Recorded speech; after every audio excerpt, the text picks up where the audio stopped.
రేపే అతిపెద్ద అమావాస్య. ఈ అమావాస్య సామాన్యమైనది కాదు, చాలా పవర్ఫుల్. ఎందుకు అనంటే మనకు ఆదివారంతో కూడా కలుపుకొని వస్తుంది కాబట్టి ఈ అమావాస్యకు అతేంద్రియ శక్తులు ఎక్కువ అని చెప్పేసి మనకు పండితులు చెప్పడం అనేది జరిగింది.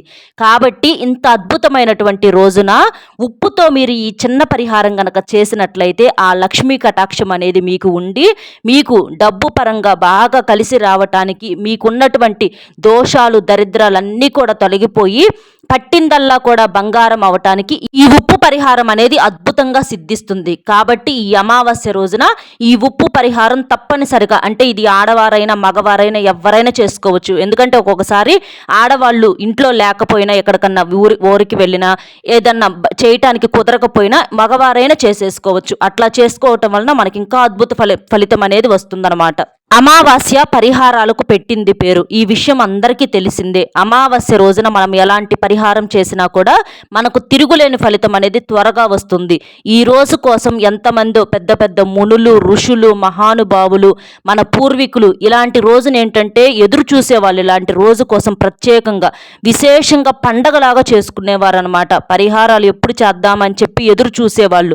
ఎందుకంటే మానవ జీవితం అన్న తర్వాత ఎన్నో రకాలైనటువంటి సమస్యలు, కష్టాలు, నష్టాలు, అప్పుల సమస్యలతో ఇట్లా ఎన్నో రకాలుగా ఇంట్లో కుటుంబ గొడవలతోటి చాలా రకాలుగా సతమతమైపోతూ ఉంటామన్నమాట. మనుషులు ఒక్కళ్ళమే ఉంటాం, కానీ వెనకమాల బాధ్యతలని, అవని ఇవని, మోయలేని బరువులు, బంధాలు, ఎన్నో రకాలైనటువంటి వాటితో ఏంటంటే మనిషి సతమతమైపోతూ ఉంటాడు. మానసికంగా ఏంటంటే వీక్ అయిపోతూ ఉంటారనమాట. ఆలోచనలు ఎక్కువైపోయి సరిగ్గా తినటానికి కూడా లేక, తిన్నది కూడా వంట పట్టక, పనుకుంటే కంటి నిండా కూడా నిద్ర అనేది లేక ఏంటంటే ఆ ఆలోచనలకి చాలా వీక్ అయిపోతారనమాట. కొంతమంది చూడండి ఇంత లావు ఉంటారు, అంటే లావు ఉంటే వాళ్ళు ఆరోగ్యంగా ఉన్నట్లు కాదు. ఎక్కువగా ఏ మనిషికి అయితే ఒత్తిడి, కంగారు, టెన్షన్స్ ఉంటాయో వాళ్ళు విపరీతంగా లావుగా ఉంటారనమాట. అలాంటి కొంతమంది సన్నగా ఉన్నా కూడా చాలా సంతోషంగా ఉంటారు. అట్లా ఏంటంటే మానసిక ఒత్తిడి వల్ల వీళ్ళకి అనారోగ్య సమస్యలు చాలా రకాలుగా వచ్చి ఇబ్బంది పడుతున్నారు. ఏంటంటే ఎంత సంపాదించినా కూడా డబ్బు అనేది సరిపోకపోవటము, అప్పులు చేసుకోవటము, ఇంట్లో భార్యాభర్తల మధ్య తరచుగా గొడవలు జరగటము, లేకపోతే ఏదన్నా భర్త మాట వింటలేదని చెప్పి కొంతమంది పాపం ఆడవాళ్ళు ఏంటంటే చాలా ఇబ్బంది పడిపోతూ ఉంటారు.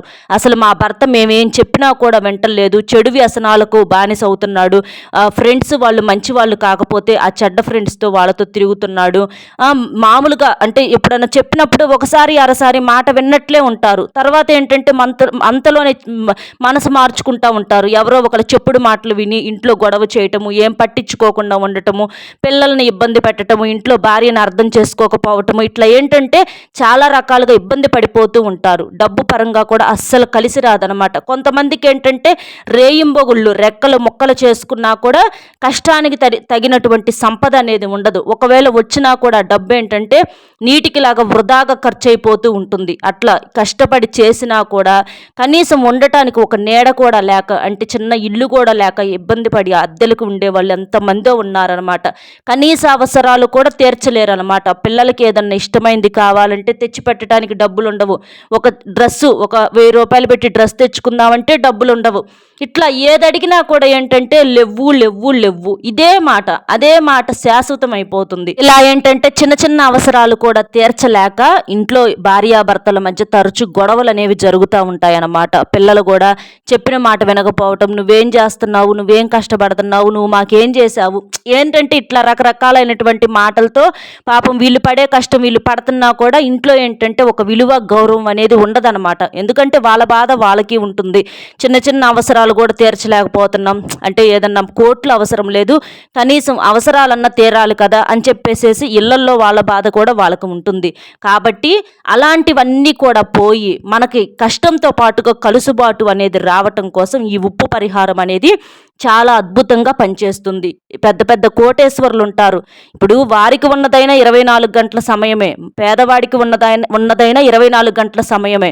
అలా ఏంటంటే ఎవరికైనా టైం అనేది ఒకటేనండి. అట్లా వాళ్ళు కష్టపడతారు, వీళ్ళు కష్టపడతారు. ఇంకా చెప్పాలంటే ఈ మధ్య తరగతి వాళ్ళు, పేదవారు ఎక్కువగా కష్టపడతా ఉంటారు వాళ్ళకన్నా కూడా. అయినా సరే వీళ్ళేంటంటే ఎక్కడ వేసిన గొంగలు అన్నట్లుగా అక్కడే ఉండిపోతారు. అలాంటి వాళ్ళని చూస్తేనేమో ఎదిగిపోతూ ఉంటారు. కోట్లు సంపాదించుకుంటా ఉంటారు తక్కువ సమయంలో. ఏంటి వాళ్ళకి మనకి ఉన్న తేడా ఏంటి అనంటే, అక్కడ కష్టం చేస్తున్నారు, ఇక్కడ చేస్తున్నారు, ఇక్కడేం వీళ్ళేం సుఖపడి కూర్చోవట్ల.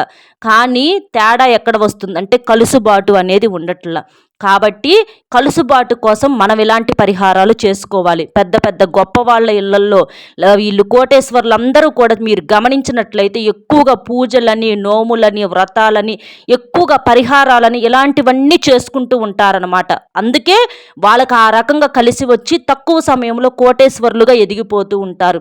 మనం ఏంటంటే మధ్యతరగతి వాళ్ళము, అలాగే పేదవాళ్ళు ఏంటంటే ఏదో అంటే వారి పనుల్లో వారు బిజీగా ఉండటం, చేయటానికి కుదరక చెయ్యాలని బాధలతో మనసంతా అలిసిపోయి చికాకుగా ఉండి ఇట్లా ఏముందలే మన బాధలు మనకు తప్పట్లేదుగా, దేవుడు ఉన్నాడా ఏముందలే అని చెప్పేసేసి మనం పట్టించుకోకపోవటం వల్లనే మనకు సమస్యలు కూడా ఎక్కువ అవుతున్నాయి. కాబట్టి వాళ్ళకలాగా ప్రతిరోజు చేయకపోయినా కనీసం ఇట్లాంటి తిథి వార నక్షత్రాల్లోనైనా సరే మనం ఇట్లా అమావాస్య గడియల్లోనైనా చేసుకుంటే చెడు అంతా కూడా తొలగిపోయి దోషాలన్నీ కూడా పోయి మనకు కూడా కాస్తో కూస్తో కలిసి రావటానికి ఆ లక్ష్మీదేవి యొక్క అనుగ్రహం మన మీద ఉండటానికి ఈ ఉప్పు పరిహారం అనేది అద్భుతంగా సిద్ధిస్తుంది.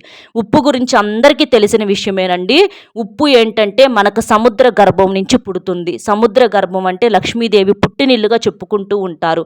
అలాంటి ఉప్పును మనకేంటంటే లక్ష్మీదేవి రూపంగా చెప్పుకుంటూ ఉంటారు. ఉప్పు ఎక్కడ ఉంటే ఆ ఇంట్లో లక్ష్మీదేవి ఎప్పుడూ కూడా ఉంటుంది. శుక్రవారం రోజు కానీ, అమావాస్య రోజు కానీ ఇలాంటప్పుడు మనం ఒక చిన్న ఉప్పు ప్యాకెట్ తీసుకొచ్చుకుంటే ఆ ఉప్పు రూపంలో లక్ష్మీదేవి మన ఇంటి లోపలికి అడుగు పెడుతుందని చెప్పేసి మనకు శాస్త్రాల్లో చెప్పటం అనేది జరిగింది. కాబట్టి చక్కగా మీరు తెచ్చుకున్నా పర్వాలా, కొనుక్కొని, లేకపోతే ఇంట్లో ఉప్పుతోనైనా సరే ఈ పరిహారం అనేది చేసేసుకోవచ్చు అనమాట. ఉప్పుతో పరిహారం అనేది అమావాస్యకు సరిసమానమైందనమాట. మీకు ఎన్ని కోట్ల అప్పు ఉన్నా సరే ఆ అప్పు అంత తీరిపోయి మనం ఒకరికి అప్పిచ్చేటటువంటి స్థాయికి ఎదుగుతూ ఉంటామన్నమాట. అంటే అంత బాగా కలిసి వచ్చిద్ది అని చెప్పేసి ఇక్కడ శాస్త్రాలు చెప్పడం అనేది జరిగింది. కాబట్టి చక్కగా ఈ అమావాస్య రోజున ఈ ఉప్పు పరిహారం అనేది చేసేసుకోండి. ఇది కొన్ని నియమాలతో చేసుకుంటే మనకు తొందరగా ఫలితం అనేది వస్తుంది. అమావాస్య కాబట్టి ఆ రోజున ఏంటంటే కాస్త ఉదయాన్నే లేచి ఇంటిని వాకిల్ని శుభ్రం చేసుకొని ఇల్లు తుడిచేటటువంటి నీళ్ళల్లో కూడా కాస్తంత రాళ్ళ ఉప్పును వేసి ఇల్లు తుడుచుకోవటం, ఇంట్లో కూడా పసుపు నీళ్ళు చల్లుకోవటం, ఇలాంటివి చేయటం వలన ఆ మురికి రూపంలో మనకేంటంటే దరిద్రం అంటే చెడు అంతా కూడా వెళ్ళిపోతుంది. ఆ నీటిని తీసుకెళ్ళి డ్రైనేజీ కాలువలో పోసిరండి. ప్రతి మూలలో కూడా తుడవాలండి. ఎందుకంటే ప్రతిసారి కాళ్ళు కడుక్కొని మనం లోపలికి రాము. పిల్లలైనా వాళ్ళైనా గబక్కును వచ్చేస్తూ ఉంటారు. అట్లా ఆ రూపంలో ఏంటంటే చెడు అనేది మన కాళ్ళ వెంట లోపలికి రావటానికి అవకాశం అనేది ఉంటుంది. అలాంటి వాటి వల్ల మన ఇంట్లో ఎప్పుడు కూడా గొడవలు జరగటము, డబ్బు నిలబడకపోవటము, నీటికిలాగా ఖర్చు అయిపోవటం ఇలాంటివి జరుగుతూ ఉంటాయి. కాబట్టి ఇంటిని తుడుచుకోవాలి. ఇంకా మీరేంటంటే ఈ రోజున అమావాస్య అంటే ఆ అమ్మవారికి ఇష్టమైనటువంటి రోజు కాబట్టి కాస్త సింపుల్గానైనా సరే మీరు పూజ చేసేసుకోండి. ఒక చిన్న బెల్లం ముక్క పెట్టైనా, ఒక అరటిపండు పెట్టైనా ఆ తల్లికి మీరు పూజ చేసుకోండి. దీపం వెలిగించండి, అంటే దీపారాధన చెయ్యండి. దీపారాధన చేయటం వలన ఏంటంటే దరిద్రాలు చాలా వరకు కూడా తొలగిపోతాయండి. మనకి మూసుకుపోయినటువంటి ధన ద్వారాలు తెరుచుకోవటానికి అవకాశం అనేది ఉంటుంది. దీపం లక్ష్మీదేవి రూపంగా చెప్పుకుంటూ ఉంటారు కాబట్టి సింపుల్గా చేసేసుకోండి. ఆర్భాటం ఏమీ అవసరం లేదు. ఇంకా ఈ రోజున ఏంటంటే దూర ప్రయాణాలు ఏదన్నా ఉంటే మానేసేయండి. ఇంకా ఆ రోజున ఆదివారం కాబట్టి కాస్త ఇంట్లో నాన్ వెజ్ అది తెచ్చుకొని తిందామని చెప్పేసి అనుకుంటారు. కానీ ఈ రోజున పొరపాటును కూడా మాంసాహారం అనేది వండకూడదు, తినకూడదు. బయట తిన్నా కూడా మీకు ఇబ్బందేనమాట. కోడిగుడ్డు కూడా మనకు మాంసాహారంతోనే సమానం కాబట్టి కోడిగుడ్డు కూడా తినకూడదు. తినకుండా ఉండి చేస్తేనే మనకు పరిహారాలకు త్వరగా ఫలితం అనేది వస్తుందన్నమాట. చక్కగా ఇట్లా చేసేసుకోండి. నలుపు రంగు బట్టలు పొరపాటును కూడా ధరించకూడదు. నలుపు ఏంటంటే నిందల పాలు అవటానికి, నష్టాలు తెచ్చిపెట్టడానికి, కష్టాలు తెచ్చిపెట్టడానికి అవకాశం అనేది ఉంటుంది. అలాగే ఈ రోజున ఏంటంటే ఆదివారం కాబట్టి కాస్త మగవారు షేవింగ్ చేసుకోవటము, క్రాఫ్లు చేపించుకోవటము, గోళ్ళు కొరుక్కోవటము, అంటే కత్తిరించుకోవటము, జుట్టు కత్తిరించుకోవటం ఇట్లాంటివి కొన్ని పనులు చేస్తూ ఉంటారు. కానీ ఈ అమావాస్య రోజున ఇలాంటి పనులు పొరపాటును కూడా చేస్తే ఏంటంటే మనకు దరిద్రం అనేది పట్టి పీడిస్తుంది. అమావాస్య తాలూకా ఉన్నటువంటి చెడు ఎఫెక్ట్లు అనేవి మన ఇంటి లోపలికి ప్రవేశించకుండా ఉండటానికి అవకాశం అనేది ఉంటుంది. ఈ ఉప్పు పరిహారం ఏంటంటే చెడును తీసేసి మనకు మంచినివ్వటానికి చాలా శక్తివంతంగా తిరుగులేని పరిహారంగా ఉపయోగపడుతుంది అనమాట.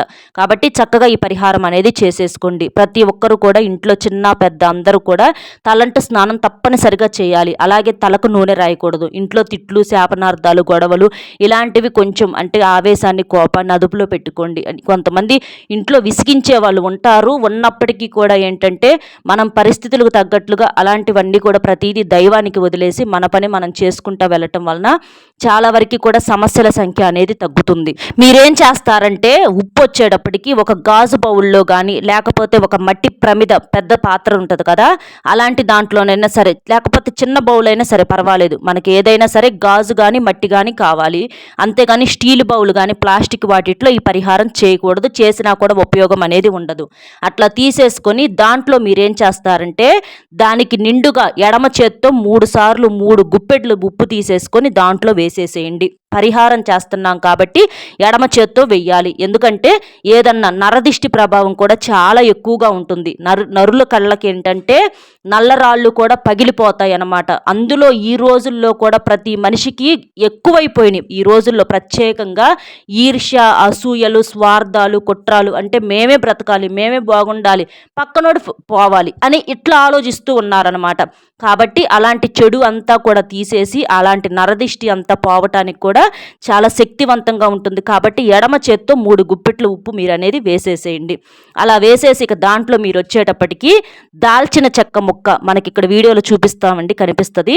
అందులో ఒకే ఒక్క దాల్చిన చెక్క ముక్క, 4 పువ్వున్నటువంటి లవంగాలు, ఒకే ఒక్క ఆకుపచ్చ రంగులో ఉన్నటువంటి యాలుక్కాయ, చిటికెడంత పసుపు, కుంకుమ, ఇట్లా ఇంతవరకు మీరు ఆ ఉప్పు మీద వేయాలన్నమాట. ఇట్లా వేయటం వల్ల ఏంటంటే దాల్చిన చెక్క కూడా మనకి ప్రకృతి ప్రసాదించినటువంటి వరం. దాల్చిన చెక్క చెట్టు ఉంటుంది కదండి, మనకు ఆ చెట్టు నుంచి మనకి ఈ చెక్క అనేది మనకు అమ్ముతూ ఉంటారనమాట. కాబట్టి దాల్చిన చెక్కకి ప్రకృతి యొక్క అనుగ్రహము, ప్రకృతి యొక్క దివ్య శక్తులు అనేవి చాలా అంటే ఎక్కువగా ఉంటాయని చెప్పుకోవచ్చు. దాల్చిన చెక్కను కూడా లక్ష్మీదేవి రూపంగా చెప్పుకుంటూ ఉంటారు.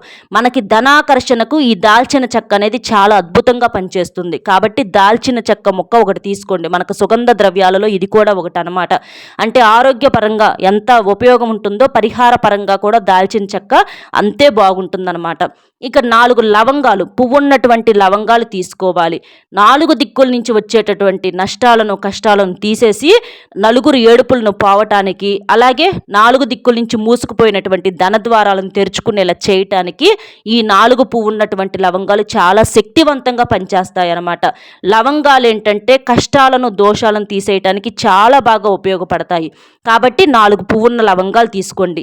యాలుక్కాయ వచ్చేటప్పటికి ఒకే ఒక్క ఆకుపచ్చ రంగులో ఉన్నటువంటి యాలుక్కాయ తీసుకోవాలి. యాలుక్కాయ ఏంటంటే ధనాకర్షణకు బాగా ఉపయోగపడుతుంది. అంటే ఆకుపచ్చ రంగులో ఉంటుంది. యాలుక్కాయకి మనకి డబ్బుకి చాలా దగ్గర సంబంధం ఉందని చెప్పేసి మనకు శాస్త్రాల్లో చెప్పటం అనేది జరిగింది. మనకి యాలుక్కాయని కూడా జేబులో వేసుకోవటం వల్ల కానివ్వండి, లేకపోతే డబ్బులు పెట్టుకునే కాడ బీరువాలో పెట్టుకోవటం వల్ల కానివ్వండి, ధనాకర్షణ అనేది చాలా బాగుంటుంది. అయస్కాంతం లాగా ధనాన్ని లాగేసిద్ది అనమాట ఈ యాలుక్కాయ అనేది. మనకు అప్పులు ఏమన్నా ఉన్నా తీరిపోవటానికి, నీటికి లాగా డబ్బు వృధా ఖర్చులు తగ్గటానికి చాలా బాగా పనిచేస్తుంది. ఇట్లా తీసుకోండి. ఇక తర్వాత వచ్చేటప్పటికి చిటికెడంత పసుపు, కుంకుమ. పసుపు కుంకుమలు శుభప్రదమైనవి, మంగళప్రదమైనవి. కాబట్టి పసుపు కుంకుమలు కూడా వేసేసేయండి. ఇవన్నీ వేసేసిన తర్వాత ఆ బౌల్ని మీరు ఏం చేస్తారంటే, మీకు బీరువా ఉంటుంది కదా, ఆ బీరువా కింద ఈ బౌల్ను పెట్టేసేసేయాలి. అట్లా పెట్టేసేసేయండి.